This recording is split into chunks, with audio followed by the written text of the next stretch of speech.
Sun Cancer Care is a specialized health protection plan that enables you to live a healthier life while also preparing financially should cancer strike. With Sun Cancer Care, you can become a member of your realm, Sunlife's health and wellness community, and gain access to health and wellness information, exclusive fitness events, premium discounts at partner stores, and other perks at no extra cost. During your lifetime, Sun Cancer Care provides cash benefits should you be diagnosed with any of the covered early and late-stage cancer conditions. Plus, a special one-time cash benefit will be given should you undergo surgical removal of a covered benign tumor. Sun Cancer Care supports your recovery too. Should you be diagnosed with a major cancer, you will receive an additional monthly treatment support benefit for 12 consecutive months following the approval of a major cancer claim. In the event of untimely passing, Sun Cancer Care ensures that the remaining unpaid amount of the monthly treatment support benefit will still be provided to your loved ones in the form of a compassionate death benefit.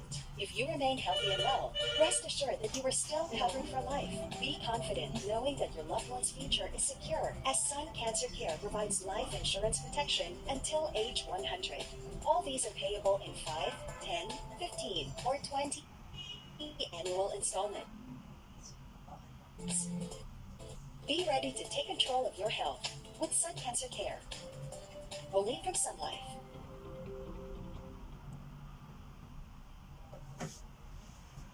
Good afternoon, everyone, and welcome to this digitally enabled health webinar entitled Dealing with Breast Cancer During the Pandemic, brought to you by Sunlife Financial in cooperation with Roche Philippines. My name is Cheska Tolentino, and I am from Sunlife Philippines, and I'll be your host and moderator for this afternoon. But before we even go on, can we please remind you of a few house rules that we have? We will only accommodate questions in the Q&A box. So if you do have any questions for Doc later on, please do type them in the Q&A box. And now we have our chat button. I hope everyone has seen our chat button. So can we please test this? Because this will be reserved for all our greeting shout-outs to everyone out there. But can we please test the chat button? Can you please put on the chat box, where are you streaming from, or where are you listening to us, watching us in this webinar? Sunday. Tarlac, QC, Batangas. Hi from Batangas. Hi also from Cavite. Okay. Where else, guys? Come on. Valenzuela, Parañaque. Me too, I'm in Parañaque. I see someone from Canada. Hello. I don't know what time it is there, but hello. Thank you for joining us. Taytay, Cebu, Cavite, QC, Pasig, Batangas, Kidapawan City, Cainta, Antipolo, Batangas with a lot of S. Batangas. Yes, Cebu City. So thank you. Whoa, we have someone from Saudi Arabia. And of course from Bulacan, Pasay. Okay, thank you so much. We have now tested. I am actually streaming. I'm actually here in Patñaque. Weather is also very hot. Okay, but it's better than a rainy day, di ba? So anyway, thank you so much for joining us. It is my pleasure to be your host and moderator for today. I would like to extend a very much warm welcome to all. We appreciate you guys being here, taking time off. I know it has been a busy month or probably a busy day for you also. So thank you for being here. Without further ado, and to get things started, to formally open today's webinar, may I call on the Head of Distribution and Business Development, Mr. Dave Artilia. Thank you, Cheska. At magandang hapon po. At salamat sa inyong pagdalo. Good afternoon and many thanks for joining us today in this afternoon's webinar entitled Dealing with Breast Cancer During the Pandemic, brought to you by Sunlife and in cooperation with our friends from Roche. Many thanks as well to our analysts in Roche, namely the lovely Ms. Kathleen De Mesa and gentleman Mr. Harman Betty, for bringing today a young but brilliant expert speaker in the person of Dr. Pam D. Good afternoon, Doctor. At Sunlife, we constantly strive to help our clients achieve a lifetime of financial security and live healthier lives. However, ladies and gentlemen, we know and we recognize that the journey to financial success is wrought by financial difficulties and challenges and other unfavorable possibilities. Many research have shown including research from Sunlife, have shown that the top concerns of Filipinos today has something to do with their health and the huge possibility of sickness, especially during the pandemic, and the huge cost associated with it. We at Sunlife, together with Roche, believe that we can help our clients and our customers by providing the right information, solution, and encourage them to stay optimistic. Today, in this webinar, Sunlife and Roche hopes to create more awareness, deliver more information, and share more positivity by bringing and introducing to you a young and expert speaker in the person of Dr. Maria Pang T. Paddy. She will talk to you about the topic today, which is of course dealing with breast cancer during this difficult age of the pandemic. On that note, thank you very much again. Please stay with us and have a blessed day ahead. Mabuhay po kayo lahat. Thank you so much, Sir Deo. And now, may I call on the virtual stage to introduce our speaker today. We have a friend from Roche Philippines, the patient journey partner, Ms. Kathleen De Mesa. Let me share my slides. Question is, what causes cancer? A lot of cancers we really are not able to identify specific cause at that. However, it is most likely caused by changes in the gene. So, how does cancer begin? So, damage to DNA causes abnormal proliferation of cells. The damage to DNA can be from carcinogenic chemical agents, from ultraviolet radiation, and so forth. And this damage to the genetic material can be propagated. And any normal cell does duplicate itself, but cancer cells are also able to do that at an even faster rate. So with the doubling, you have a larger tumor, so you have a malignant tumor.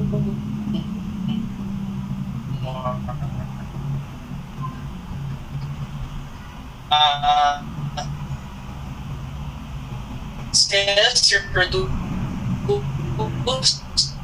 have the same damage. The usual control tumor whose cells invade and spread. Let's say one of the mechanisms to do that is go to the blood vessels and go to the bloodstream and go elsewhere in the body where they have an opportune environment to grow and seed itself and further multiply from there.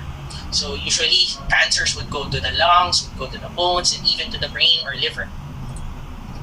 Today, our focus, since this is October, it's Breast Cancer Awareness Month, so it's very opportune to talk about breast cancer today. It's important to talk about this because it's a #1 cancer in women. Actually, not just in women. Overall, if you look at the counts, it's the #1 cancer overall in the Philippines and in the world. So among our Asian counterparts, in fact, the Philippines is the 3 out of 100 Filipinos will develop cancer by 75 years old. Specifically for breast cancer, we'll expect about 1 out of 13 Filipino women will develop breast cancer in their lifetime. How does breast cancer compare to other cancers? So this graph shows us that indeed the most common cancer is breast cancer in terms of the number of new cases as seen in the blue graphs. However, while it is leading, as in the incident cases, we see that it is number 4 in terms of the mortality or the rates of death. Number 1 is still lung that. What does this tell us? That while breast cancer is very common in terms of prognosis, it's better than these other cancers, better prognosis than lung cancer, and that we have grown so far in terms of providing treatment, providing diagnosis, early diagnosis for breast cancer. This lower mortality rates, in fact, reflect all of the armamentarium need that we have against breast cancer as well. But suffice it to say, we can still say that there's a long way to go in terms of dealing with breast cancer. Because while it is number 4, you see there's almost 7,000 new deaths as estimated in 2020 from breast cancer. So today, in this talk, we hope to shed light on more knowledge about breast cancer so that we, in part, are able to contribute in lowering the mortality and possibly the incidence of breast cancer. So first, let's start off about myths about breast cancer. So stress causes breast cancer. There's no direct causal link. There's no direct study that says stress directly causes breast cancer. It may influence the immune system, but in itself, there is no causal link. Trauma or injury causes breast cancer. This is a very common myth, particularly because some women are able to give more attention to their breasts after injury to it, and often they give attention to breast, discover there is a lump. So these are one of the reasons why maybe or something they think that the breast might be the likely scenario given attention to in the past. One is also a very common myth. Underwire crack causes breast cancer. Again, there are no in terms of causing breast cancer. And this one is very popular in the internet. So deodorants causes breast cancer. So a lot of investigations have been done, but still there is no causal link. The roots of these myths are probably because of the studies where they saw aluminum increase with the use of deodorants. But in terms of really causing breast cancer, there is no definitive evidence for that. So we'd say deodorants does not cause breast cancer. We don't have evidence yet to say deodorants causes breast cancer. Okay.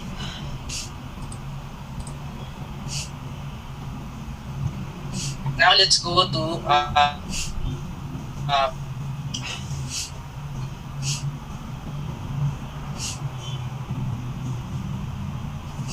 the risk factors that have already been identified. So when we talk about risk factors, your doctor often say, you're that it's a factor that will increase or decrease your chances of getting a disease or not. So for breast cancer, men can develop breast cancer, but it is about 100 times more common in women. Next, age. So breast cancer increases as a woman gets older. And about 1 out of 68 invasive breast cancers are found in women in their 40s, while about 1 out of 26 invasive breast cancers are found in women in their 70s. So as we age, the chances of breast increases.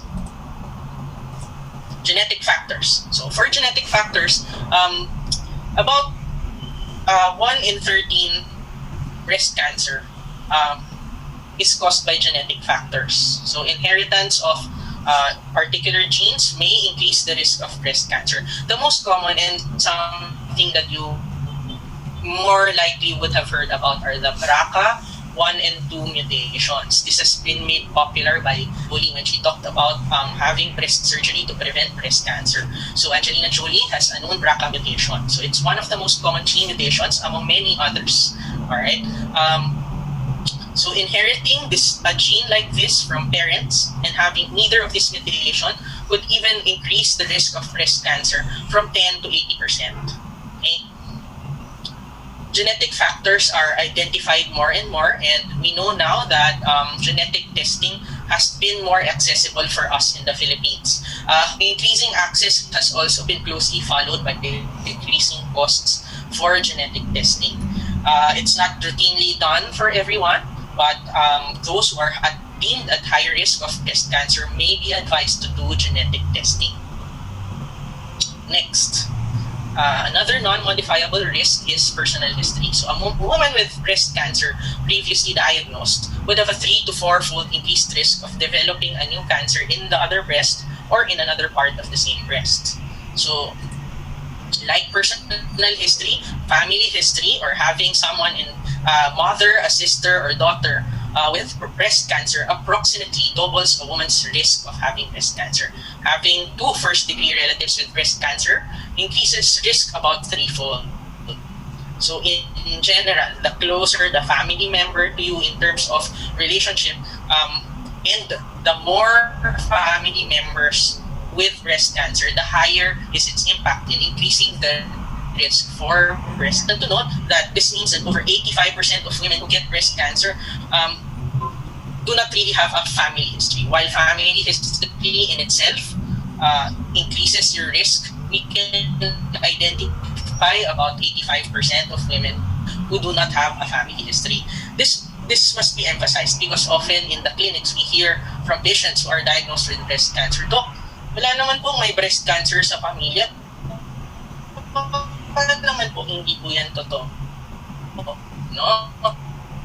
So note that the larger majority would not have a known history of breast cancer in the family.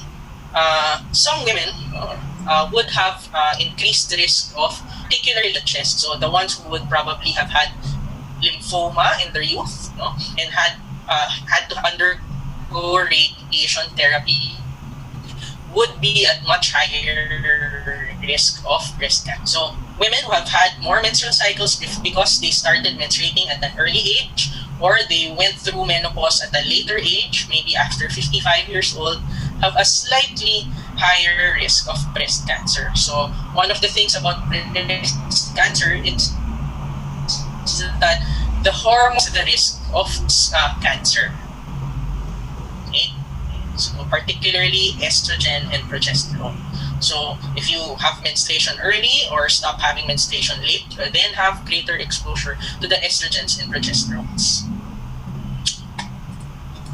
Next, reproductive history.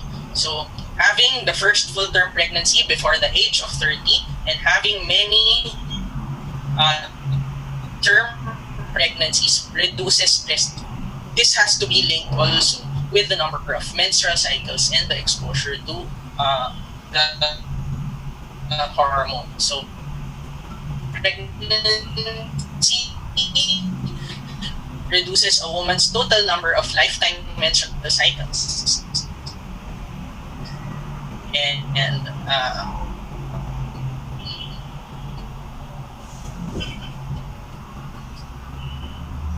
thus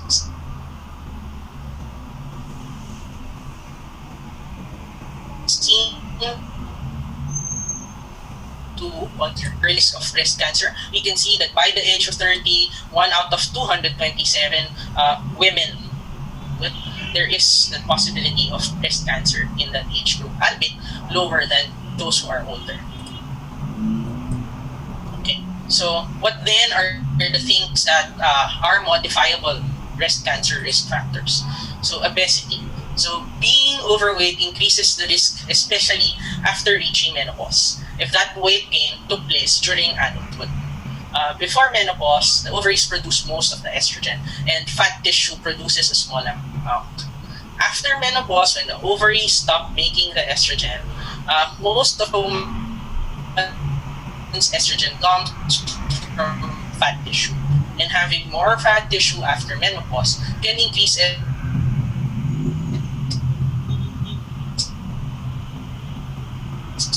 estrogen levels, increase the likelihood. Next, exercise. So exercise can lower breast cancer risk by about 60% in adults. More research is being done to confirm these findings. Breastfeeding. So studies have shown that breastfeeding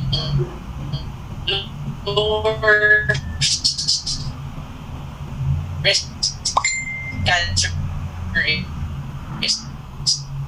especially 1.5 years. One study found that carcinoma because they argue it would sometimes be hard to distinguish really where the cancer was coming from, whether it was invasive mammary carcinoma. Would say breast cancer, it's stage 0. What really is breast cancer stage 0? Carcinoma inside. So it's a non-invasive lesion. It increases in itself the risk of breast cancer, but it has a low mortality rate, and there is no need for chemotherapy for it. Generally,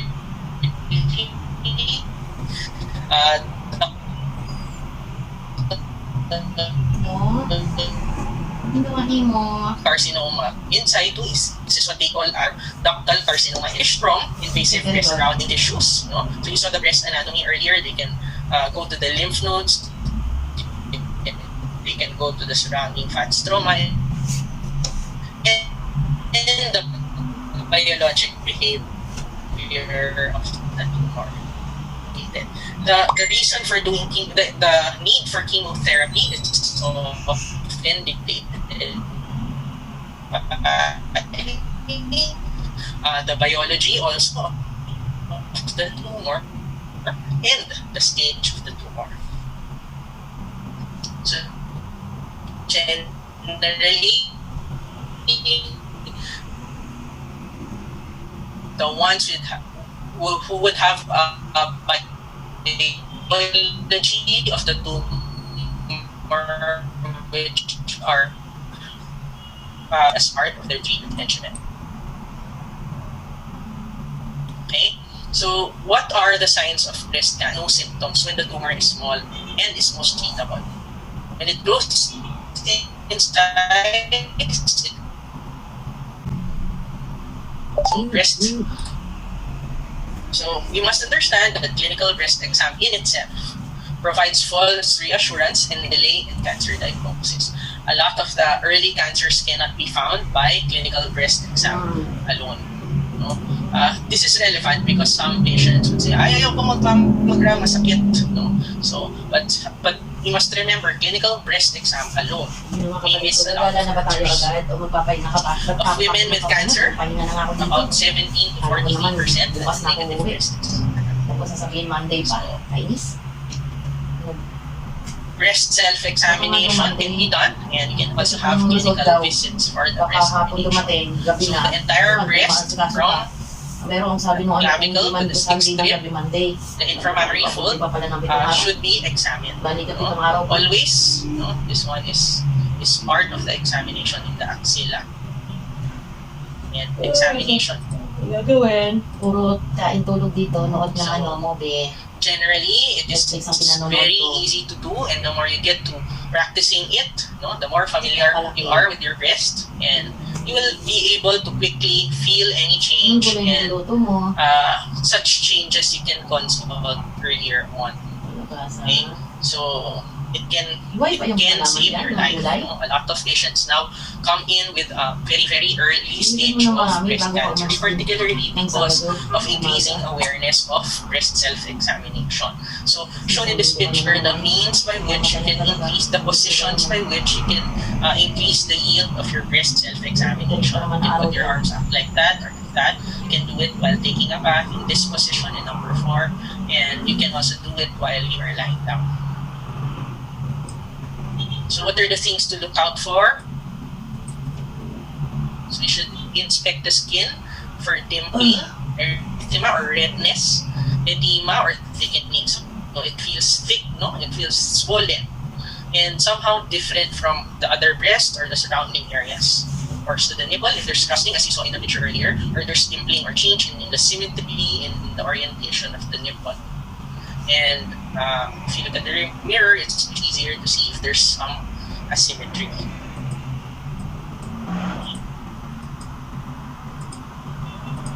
Okay, so the position can be with raised arms. Breasts, when you raise your arms, should rise evenly, and look for retraction of the nipple. It's like that. That should alert you if you have that, especially if this has not, even without this positional manipulations. Also, as part of the examination, express for nipple discharge. Okay, if there's nipple discharge, again, whether it's blood or some fluid, no, it's an alert symptom that should prompt consult. Okay, there are several means to do breast self-examination. You can do it in the position following these arrows: up, down, up, down, up, down. So to be able to cover the whole area of the breast. It can be done in a circular fashion so that you won't also miss any areas. Outer area first, the inner area first, then express if there's, check if there's discharge in the nipples. Or you can do up, inward, outward motion in a different circularly. Okay, so you can do it, let's say, to have a system, you do 1, 2, 3, etc. as shown in this number. Okay, so aside from clinical self-breast exam, mammographies are highly available in our hospitals. Generally, recommended in 8 to 17 years. With mammography has been associated with a 15% to 20% relative reduction in the breasts are compressed to have a better image of the breast. Alright? And often, while the standard is just mammography, often some, depending on the doctor, some would practice doing both.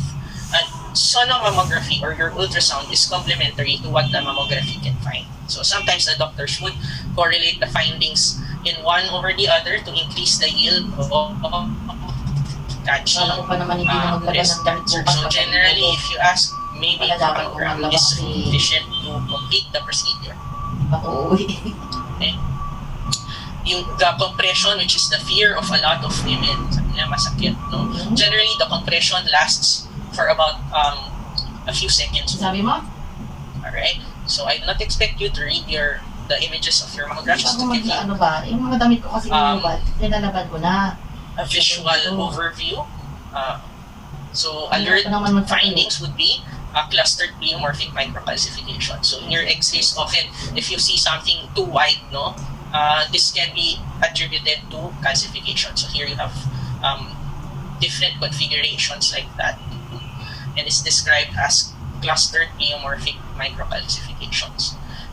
Speculated mass. So you have a mass, it's a tumor where you have spikes around it. No? These are suspicious findings that may point to a higher chance of breast cancer. Oftentimes you'll also see a lot. There's, for those who have already had their breast ultrasound, you'll see different descriptions. So some would say you have breast cysts. Yeah, usually some women really have a lot of breast cysts. There will be a number of 6 to 10 in the table, and they are going to measure it. But they make sure in the reading that they distinguish cysts from solid masses, because the cysts in general are less bothersome than solid masses. So here, if you see 2 black, that's cysts, and the solid have a more heterogeneous component, not purely black, in other words. So breast cancers have been associated with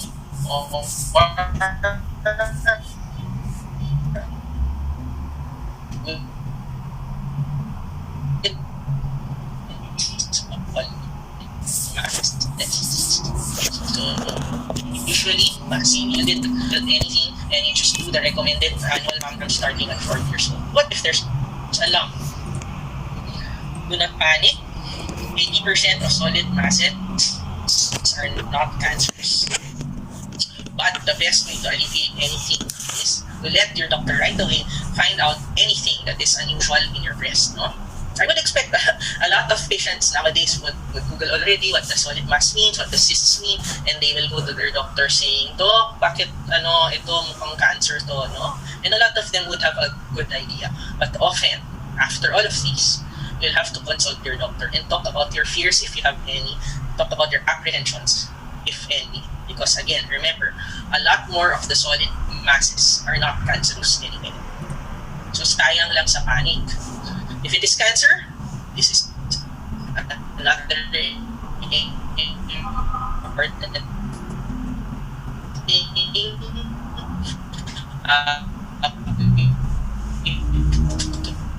the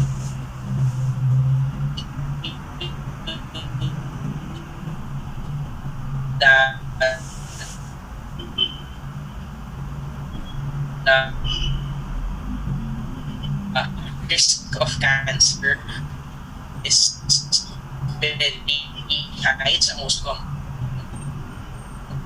therapy, radiation, oral the hormonal therapies that have an injection with the hormone. That's the reason why from today's that if indeed there's breast cancer, it's best to face it right away while it's early.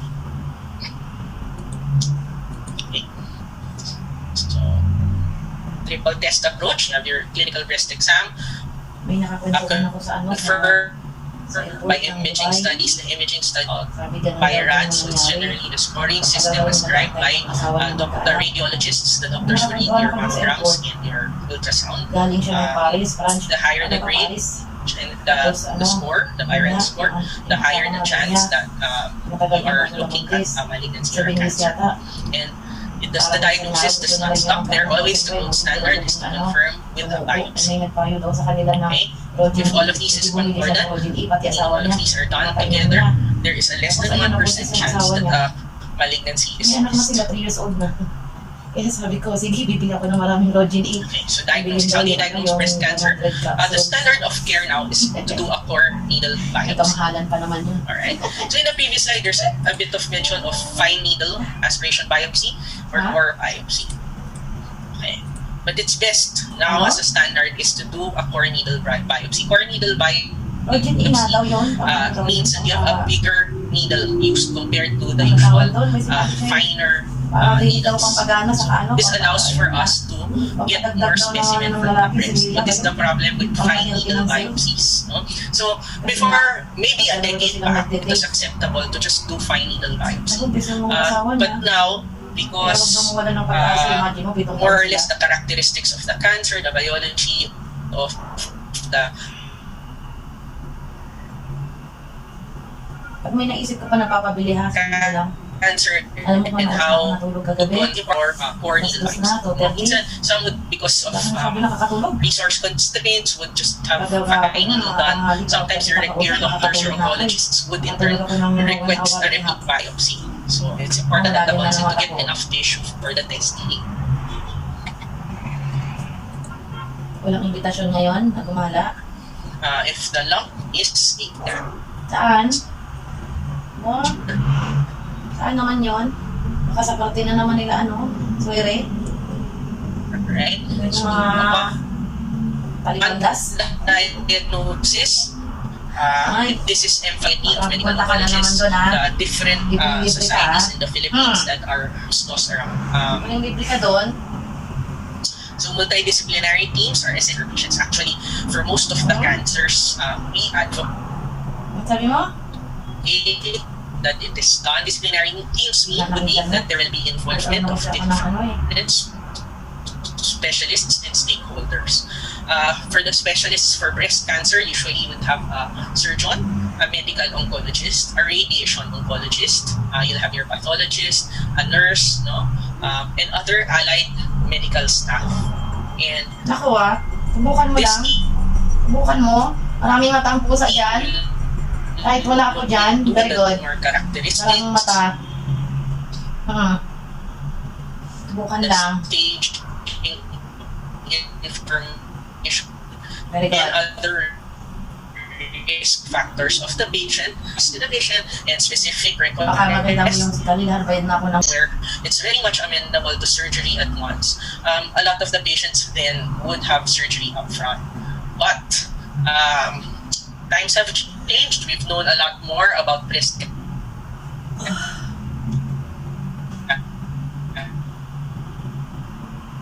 cancer treatment. And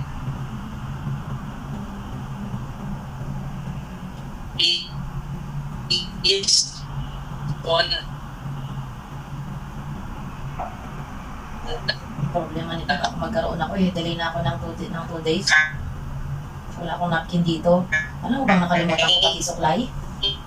Wala akong suklay. of breast cancer. So if you have a diagnosis of breast cancer, look into. And some will benefit more in terms of will diagnose you'll have your surgery, which involves removing part of the breast, the whole breast, or examination or removal of the lymph nodes that we saw earlier when we talked about the anatomy of the breast. Radiation treatment is also called local treatment because again, it will deal with the area in and around the breast. So the breast area, the chest wall, the lymph nodes, or the axilla, which is very much near the breast tissues. Microblading. But it does not deal with possible tumors around that has been circulating, let's say, in the lungs, the liver, etc. When we say systemic treatment, there are many means of doing systemic treatment, and oftentimes there will be sequential use of these modalities depending on the kind of breast cancer that you have. So you have chemotherapy, hormonal treatment, targeted therapy, immunotherapy. So targeted treatment is most often used with either chemotherapy or hormonal therapy depending on the stage of the cancer. So you've also heard of immunotherapy, where indications mostly now are in the advanced stages. Okay, so surgery. So there are many means to do breast surgery. So you can have breast conservation. So here you can see this breast conservation, the likelihood that you are able to have breast conservation surgery is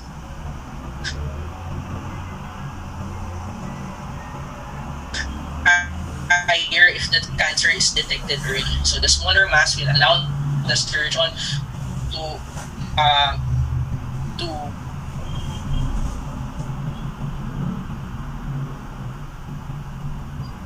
be able to do this breast conservation.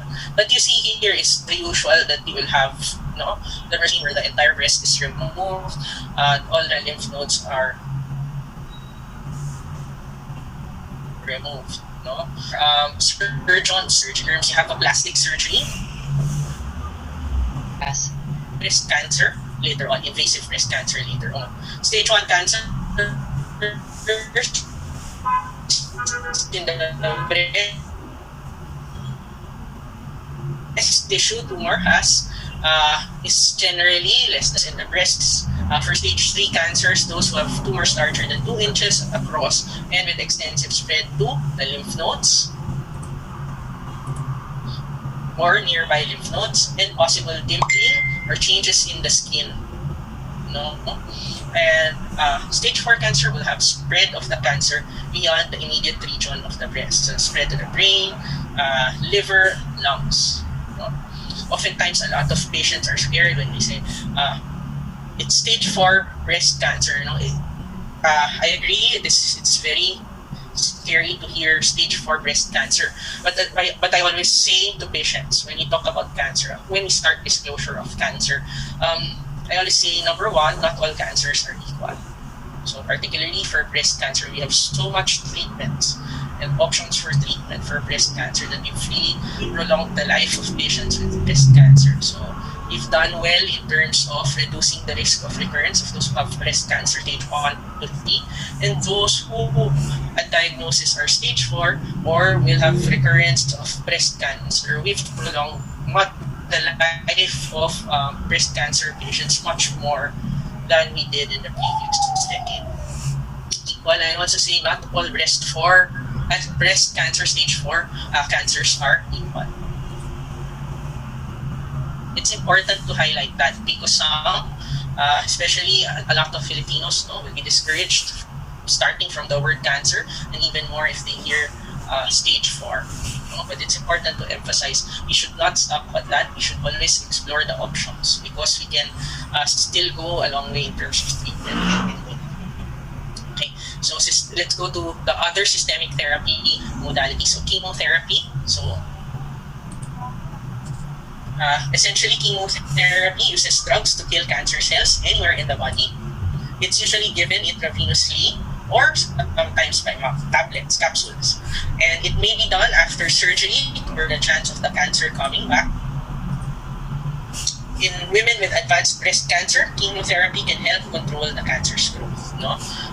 Again, as I've mentioned, sometimes we'll also do chemotherapy before the surgery to reduce the size of the tumor to allow for better surgery. So the side effects may include hair loss, nausea, fatigue, and a higher risk of infection. Actually, there's a lot more side effects of chemotherapy than that. But what is important to note is that most of these side effects are manageable. Meaning, if these are anticipated, remedies, just so it won't bother patients too much, are there. And there are also ways to monitor about the safety of these chemotherapy agents. Okay, so part of systemic therapy, in addition to chemotherapy, would be hormonal therapy. So this applies only to those who have breast cancers who are estrogen receptor or progesterone receptor positive. So the estrogen receptor, progesterone receptor are characteristics of the tumor. After the diagnosis, the breast cancers are the specimen that is taken for biopsy is further tested about the characteristics of the tumor, whether hormonal therapy will work or will help with the treatment. So for those who are said to have estrogen receptor and progesterone receptor positive, they have options of adding hormonal treatment to the regimen. So the most common hormonal treatments, especially for early stage cancers, would be given as pill that is taken every day for 5 to 10 years, depending on the risk of the patient. For even higher risk patients, this pill is complemented by yet another injection that can further lower the risk of cancer risk. And the additional injections may be given every month or every 3 months for 2 years or 5 years, depending again on the risk of the patient. The higher the risk, the more hormonal treatment is usually prescribed by the doctors. So systemic treatment, so mesohormonal treatment as an armamentarium for the subtype of cancers who are hormone receptor positive. Now you have other kinds of breast cancers, ones who are HER2 positive. So you have targeted treatment for these agents. No? Human epidermal growth factor receptor 2 is a protein giving a higher aggressiveness. This you'll often hear this as HER2 positive breast cancer. Alright, so what it just means is that the tumor is expressing this HER2 protein. And if they are expressing, they have a lot. You can visualize it as a tumor having different antennas, and one of the antennas is the HER2. It gets signals from elsewhere, and the signals that it gets stimulate the tumors to grow more. So generally, if it is said that the tumor is HER2 positive, it's more aggressive. Okay? There is a lot of interest in HER2 positive breast cancer, particularly because we've also improved treatment for that particular protein, that particular antenna. Now we are able to address that, target that antenna so that it will not be able to promote more proliferation or growth of the tumor. So we block those antennas by treatments which are generally called targeted treatment. Okay? So here in the picture, you can see the HER2 new protein as a target. So here you have your HER2. This is your tumor. The antennas are here, the receptors. So the different factors that promote the growth of the tumor will attach to the receptor and signal the host cell. HER2, some who have relatives who have breast cancer would also hear of testing for FISH. I said HER2 proteins are this ones, but you also have HER2 new genes. Some breast cancers who are gases inside also, and because of that, they also have a better opportunity to multiply and be aggressive. So generally, the HER2 is responsible for more proliferation of the cancer cells. Next, radiation therapy. So radiation therapy uses high energy beam to destroy cancer cells. It is usually given 5 days a week for 5 to 6 weeks. And as a local therapy, it increases control of the breast cancer in and around the breast cancer tissue. So usually, the patients would just go of the whole which areas of the chest will receive the radiation. So the treatment will be around 10 to 15 minutes under this machine. The general side effects would be a feeling of fatigue, or some would describe it as mainit ng pakiramdam. So more or less, I gave you an overview of the different things we do for breast cancer and the types of modalities that are needed for a breast cancer will generally be dictated by the stage of given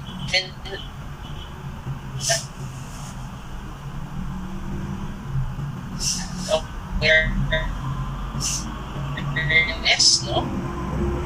What can be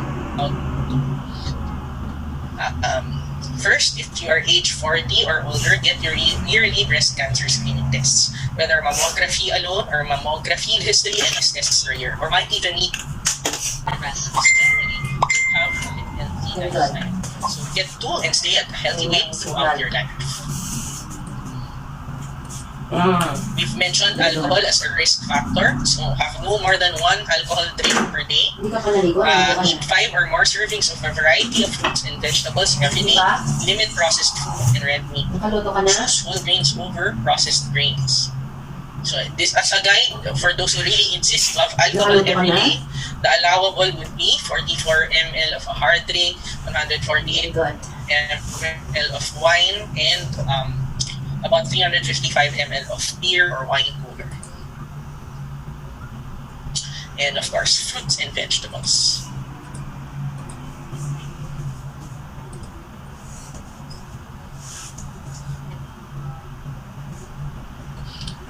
One other thing, we have to recognize that breast cancer may also, as mentioned in the risk factor, decrease the risk of breast cancer. So the pediatricians, the gynecologists will always promote breastfeeding.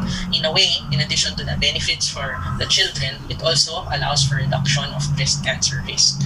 Also, although a bit to a lesser extent, hormone replacement therapy would increase the risk of breast cancer in postmenopausal women. So some women exhibit postmenopausal symptoms given hormone replacement therapy. You should be aware that there is a slight increase of risk of breast cancer with the use of hormone else. So I would like to take this opportunity. The Philippine Society of Medical Oncology is a congregation trained to deal with cancer.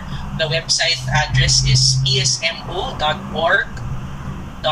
It's a very useful website. There's a patent section for that, so you can look there that we have a responsibility to make it more accessible for everyone.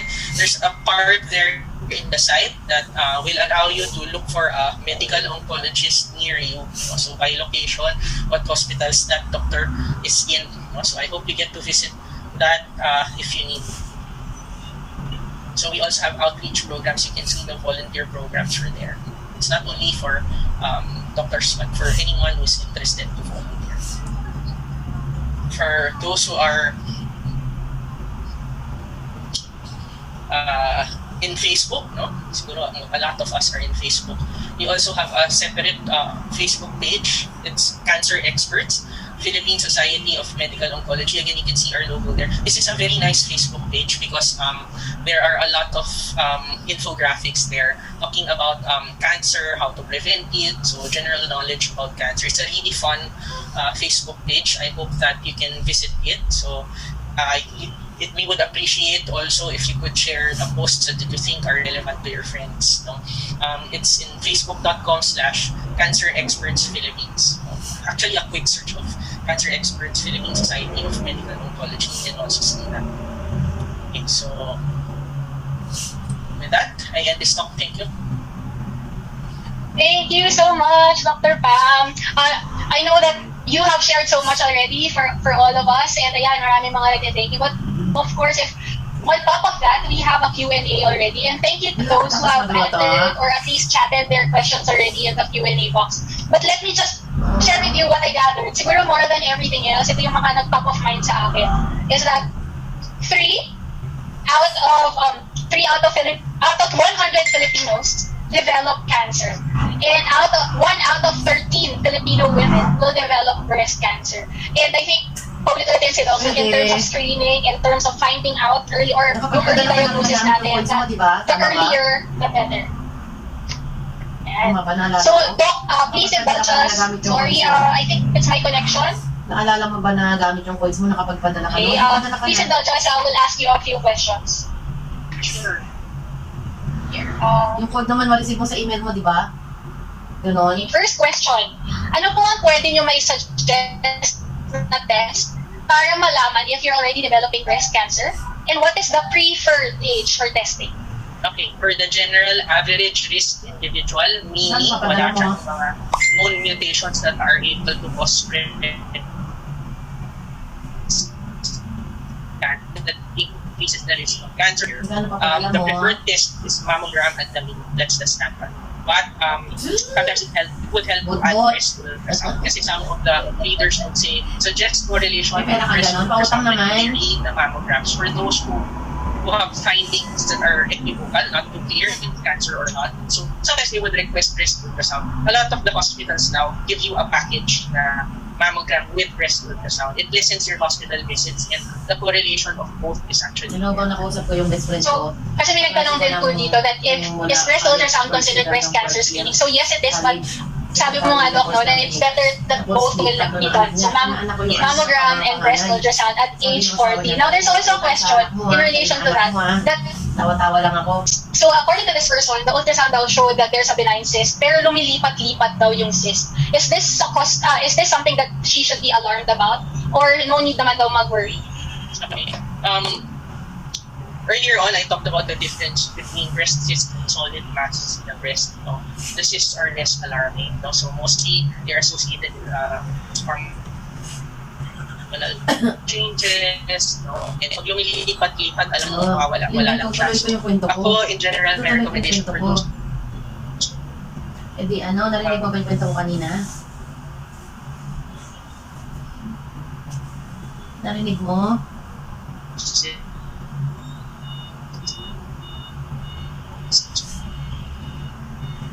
Would not be to be too complacent. No? Tapos yung nagkaroon kasi masses, no? Ginagawan po nila kasi ng label, the progression of the size in the particular location. Narinig mo yung kwento ko kanina? Hindi. But in the Philippines, breast cancers would be BRCA mutation carriers. Tapos, Doc, diba, if we want to be able to figure out if we are carrying that specific gene, is we should consult a genetic counselor. Tama po ba? So, Or, while we have increasing numbers of genetic counselors, siguro, if you have access, that's good. But you can also discuss this with your medical usually discuss it with them history mo. Then you can be referred to genetic counseling. But sometimes, no,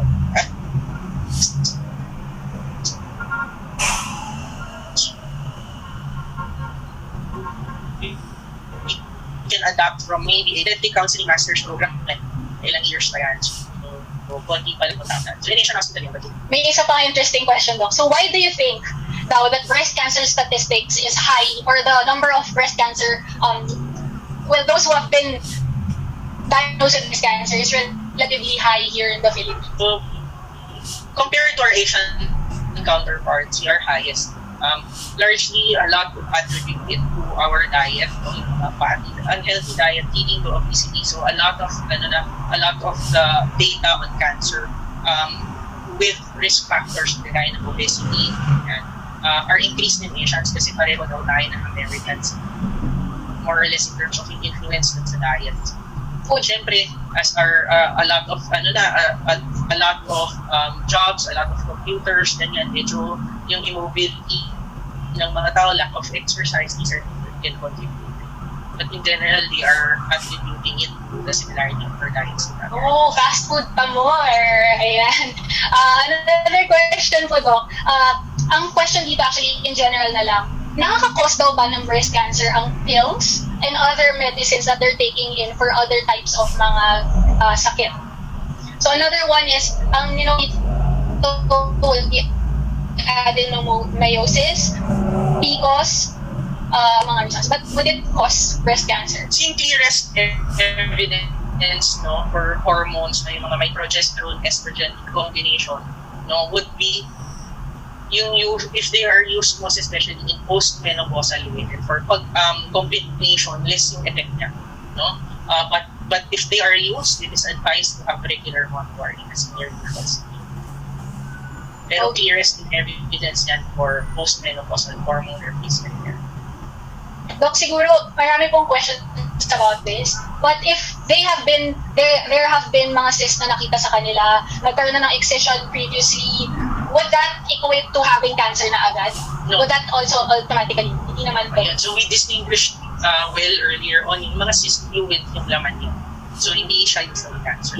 Yung mga solid masses, no, sila yung mas mataas yung cancer. But remember, 80% of solid masses are also not cancer. So mga benign tumors nila.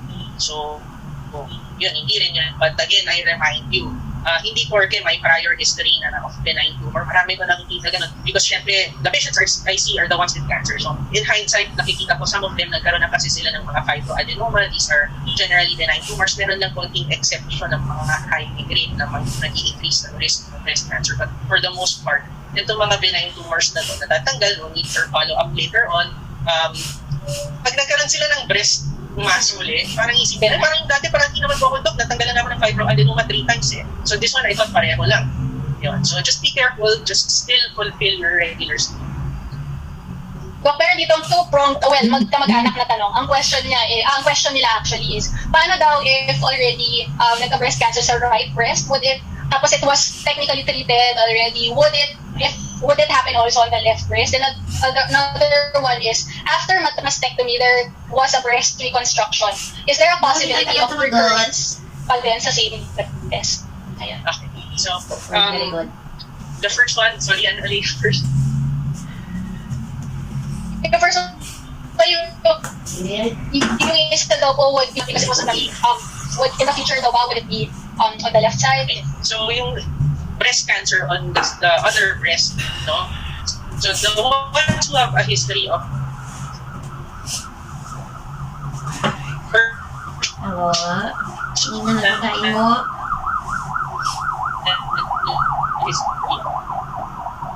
Mahina signal, teka.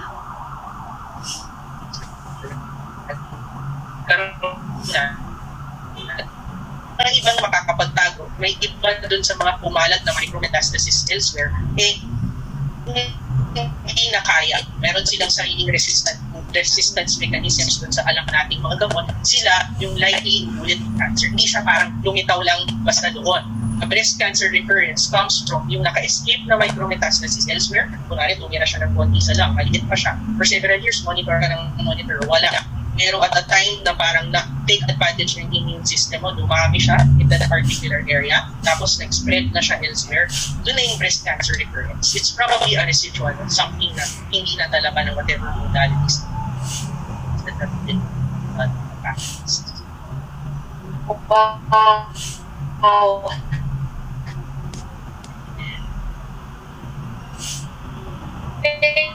Thank you, Doc. I know you shared already your website. It's PSMO. Tama po ba? PSM Cancer X webinars. Mga attendees ngayon. So please, to everyone, to all our attendees, please chat your thanks. And thank you. I know that we all learned today. We learned a lot today. And siguro, I would like to encourage everyone, like what si Doc said, is to get tested, to get screened.